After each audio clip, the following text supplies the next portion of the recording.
Hello everyone, this is Serious Trivia, and welcome back to our 7-year reign of Cao Pi Let's Talk Lore series as we continue with episode 4 titled Court Reform.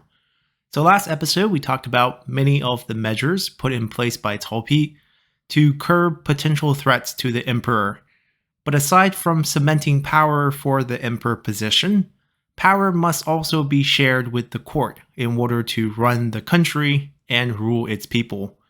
Therefore, Cao Pi's second order of business was to reform the court structure, and most importantly, reform how court officials are recommended and selected.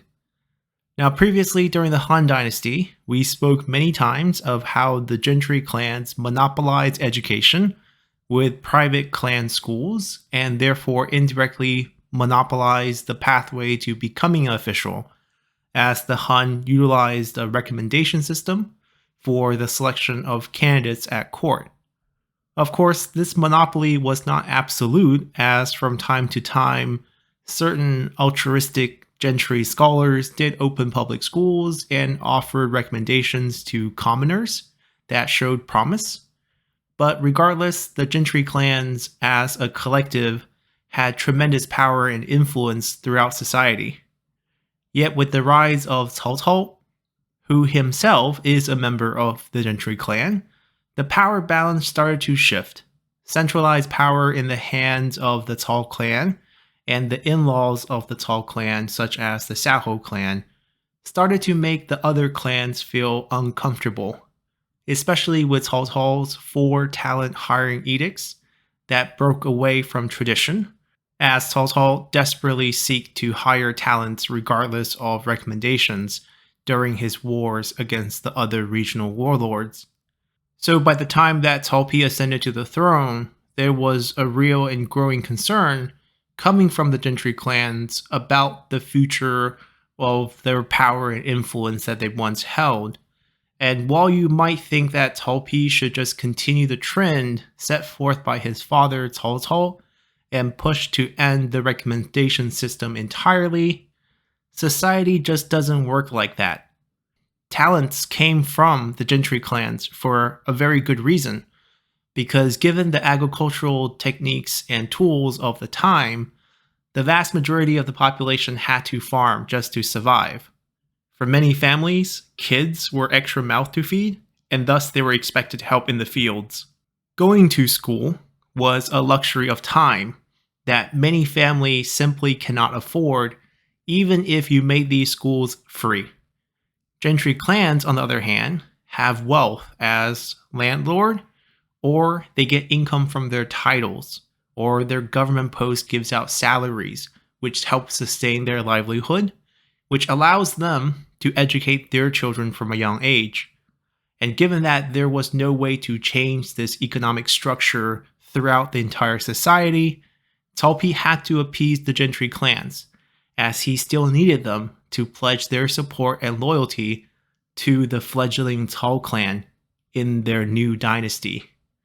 So under the advice of Chen Qun, who was serving as Cao Pi's central secretariat at the time, Cao Pi compromised with the Gentry clans as he pushed out the 9品 zhongzheng zhi, or the 9-rank zhongzheng policy.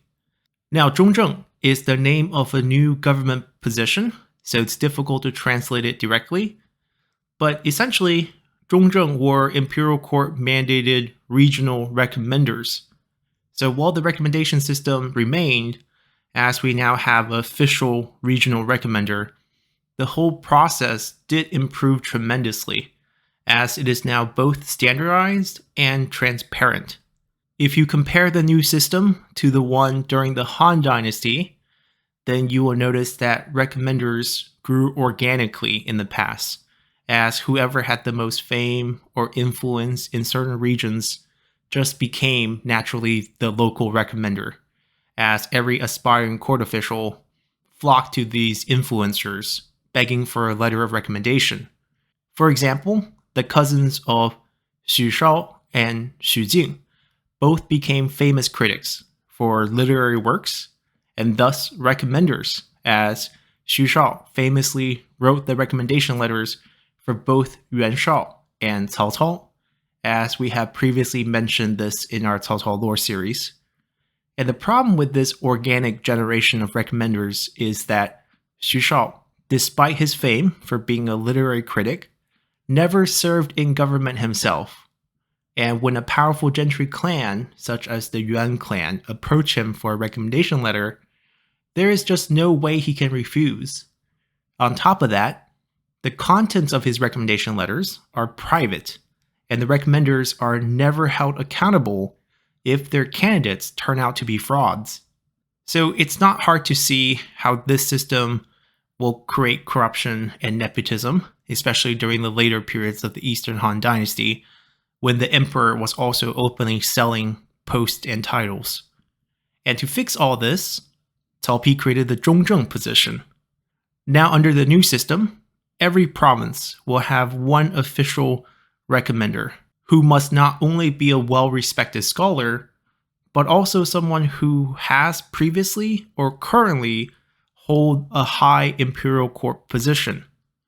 But the most important change Cao Pi made to the system is creating the 9-rank rubric for the recommendation itself, where now instead of having the recommender write this generic letter describing the virtues of the individual, they must now fill out an official government form that required 3 things.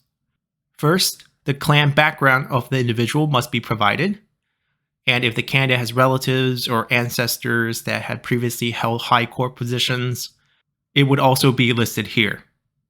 Second, the recommender should give a short and concise depiction of the candidate's talent or virtue. During the Wei Dynasty, this depiction was typically under 8 characters, and functioned more or less like describe yourself with 5 adjectives. But the most important part of this form is the third part, where the recommender had to grade the candidate on a 9-rank scale, along with a paragraph explaining why this candidate deserves such a grade. Then these forms are all mailed to the capital, where Hubu, or the Human Resource Department for the Imperial Court, will document and file away these forms until an opening in the Imperial Court becomes available. Then based on the ranking system, a capable candidate will be picked and hired. And because these recommendation letters are now standardized and transparent, if the candidates are found to be fraudulent, then the recommender who made the recommendation will also face severe punishment.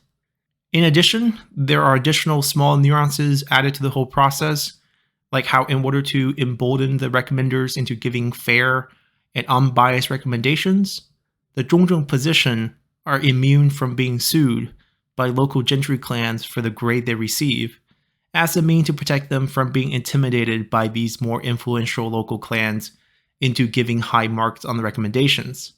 At the same time, for all recommendations that are on file in the capital for longer than 3 years, a new recommendation must be filed with an updated rank. And lastly, any commandery with a population of over 100,000 can recommend one person per year directly to the imperial court, bypassing the Zhongzheng, in order to ensure that popular opinion still mattered as a protection from having the Zhongzheng position monopolizing the whole process.